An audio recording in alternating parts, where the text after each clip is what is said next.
Some people think of living off the grid as an end of the world prepper or stocking up on canned goods and ammo, hairy footed hobbits digging in the dirt to build a home, or maybe criminals attempting to hide from the world. We are a family that bought 140 acres off the grid in Australia over a year ago. I was lucky to grow up experiencing both worlds of life in a small country town and also life out in the country. My parents were separated at an early age. My grandparents always had a small farm with vegetables and animals, and the other grandparents came from a dairy farming background, but they always had a house in town, so both my parents had the experience of being brought up on farms. Look at Truffles living her best life. I also had some friends that had very interesting off-grid homes as I went through high school, and for some reason I was drawn to them, and I loved to visit their homes. Such a different lifestyle to living in town. Those experiences opened my eyes to the possibilities of off-grid living, and the parents of my teenage friends will probably never know what an amazing influence they had on my life. And my memories of these things is the one reason that keeps me strong on my path, because it's very hard to get teenagers to buy in these days with all the technology reinforcing the stupid stuff like the next dance craze and the obsessions with selfies. But I'm not focused on the negatives of our society here. This channel is where I want to focus on the positives of life and the beauty of the natural world, because let's face it, we do not enjoy it as much as we should. We've noticed some little bunny rabbits on our track from the main road to our shed. They're actually a pest, but they're pretty cute. And we've also had some wild storms here recently, which has meant that our marquees and our shower and bathroom tent have been basically swept away and wrapped around trees. So anyway, stick around and I'll share with you some of all the ups and downs of our life off-grid and how we deal with all the challenges out here and what we have to face. So this is all the damage that the storm has done to our marquees and toilet, bathroom, shower, tent. And you'll see all the rubbish and everything from our shower tent strewn across the grounds. All of our recycling is also mixed in there. It's very disappointing when the tents have only lasted 6 months or less.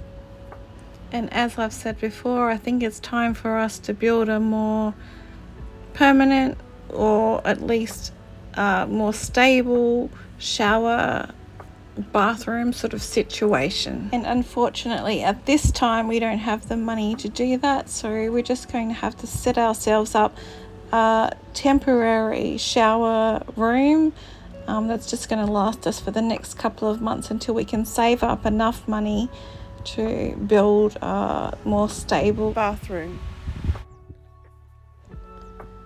So here's Paul putting up our temporary shower solution for the next couple of months. So basically we will be showering outdoors for now until we can get another bathroom set up. So as you open up your fridge and turn on your light and flush your toilet or heat up your room, when you live in the city, you hardly ever think about the water and electricity and how it moves through our homes and how much energy and work it takes to make for these things to happen for us. This modern life in the city is what we've come to expect. I've known people before who won't accept a home to live in if it doesn't have air conditioning. This kind of standard of life is only a relatively new concept. Think about it. At one point in our recent past, no matter whether you lived in a country town or a proper town, 100% of people in the world were living off-grid, and everyone had lived for centuries like that before them. Even kings and emperors lived in a world where light and heat came from fires and candles, and water came from rivers and wells. And as technology advances made life easier, offering electricity and water, the modern on-the-grid life evolved. It swiftly transitioned from a convenience of the rich to an expectation of the general public. Just imagine what life is like, shirking the comfort off the grid. It's like an island separate from a continent. And off-grid life is fueled by desire to live autonomously from the electricity, water and natural gas that keep modern houses running.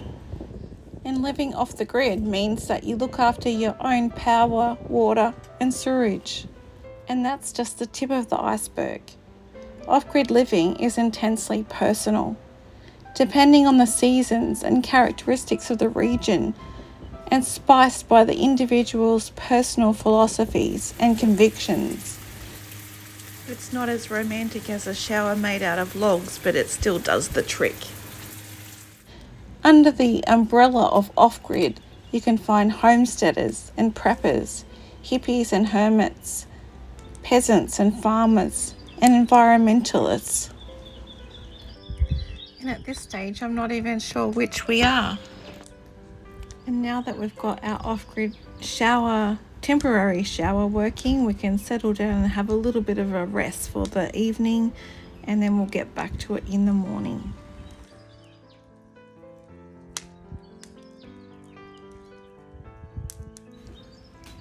Definitely my best time of day.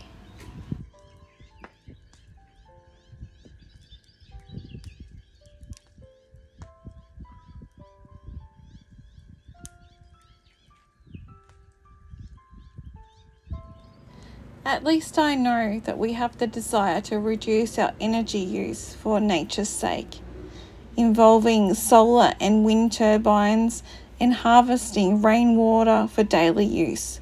We also compost our vegetable waste. And we long to get to the stage of growing our own food and caring for livestock.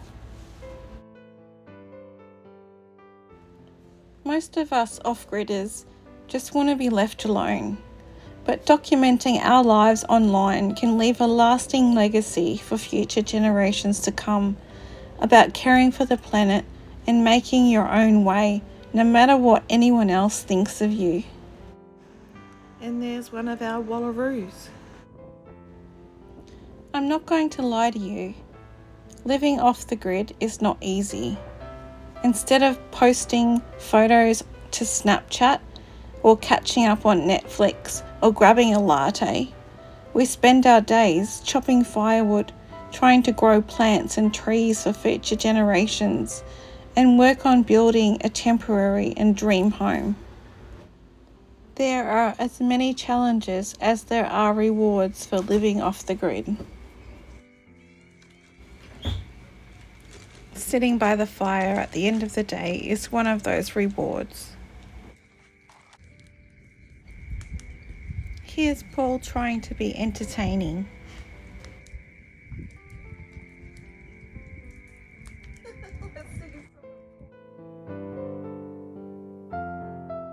No.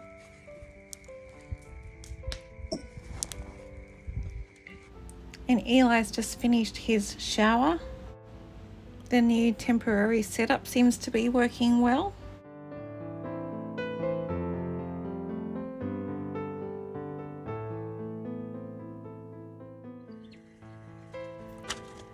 Raising or having access to our own reliable sources of safe, pesticide-free produce and antibiotic-free humanely raised meat will be a big priority for us in the future. And there'll be a huge amount of work for us to set that up, maintain it, harvest and butcher it if we need to. And it is important to me that nothing goes to waste. It's like a foodie's wildest dream to have locally grown grape leaves stuffed with organic rice and grass-finished beef bought from your friends at the local farmers markets, mixed with organic, free-range, pasture-fed eggs, and homegrown mint. Just delicious. Procrastination is not an option in the off-grid life. Having outdoor fires like this with wood means that much of the spring and summer is spent splitting and stacking firewood. We also need to spend a lot of time keeping the grass down because of the area being bushfire prone. And no one is going to come by and empty our camping toilet, and there is no TV to switch on when you get bored. But honestly, some of the richest rewards are not being able to switch on the TV, because we talk to each other and we listen to beautiful music and we spend time together. Sometimes it's like living when you're a child and you have a power shortage and all the lights go out and you need to use candles and you need to talk to each other and do things differently.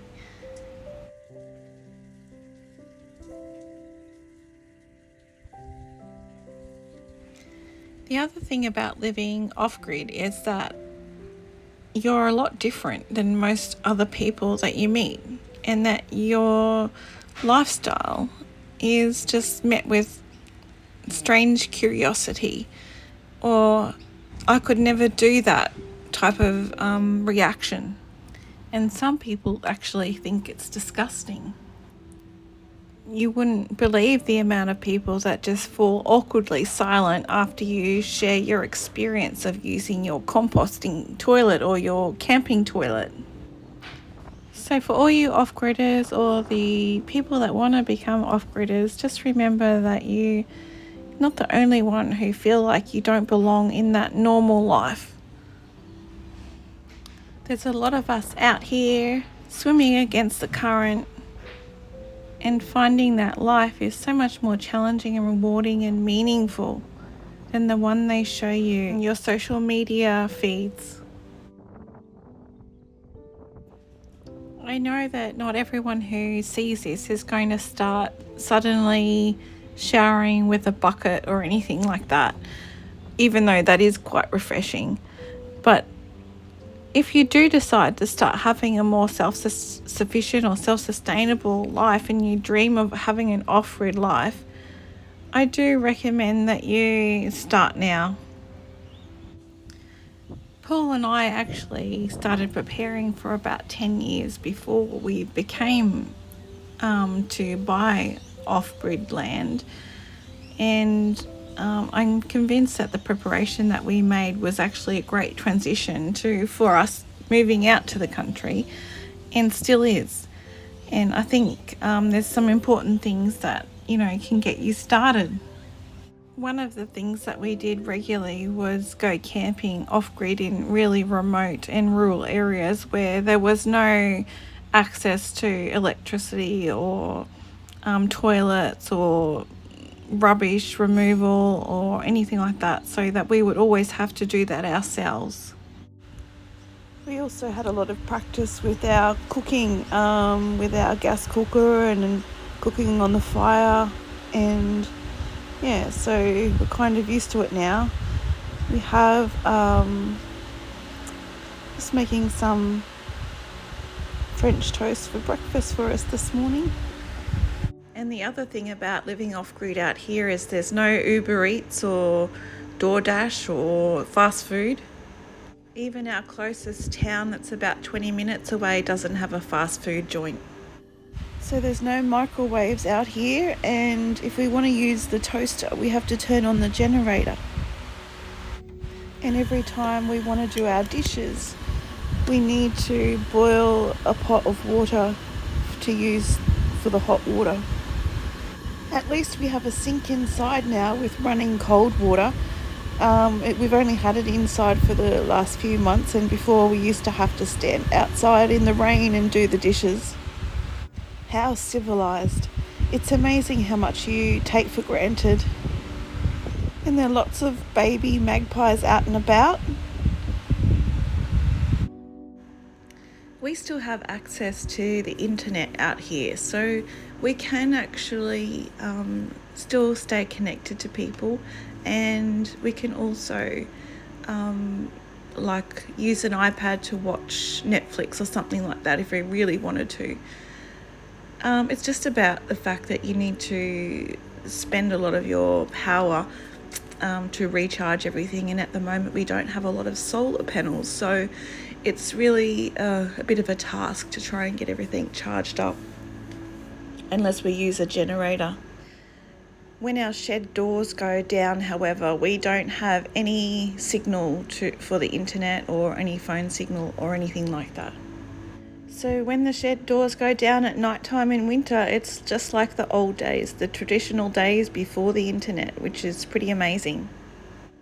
Narrating our experiences and our way of life, and talking about our experiences and challenges, our inventions and our aspirations, has become quite an important legacy for me to leave behind. So we do appreciate that you're here with us sharing our journey. And if there's anything that you want to know more about, let us know.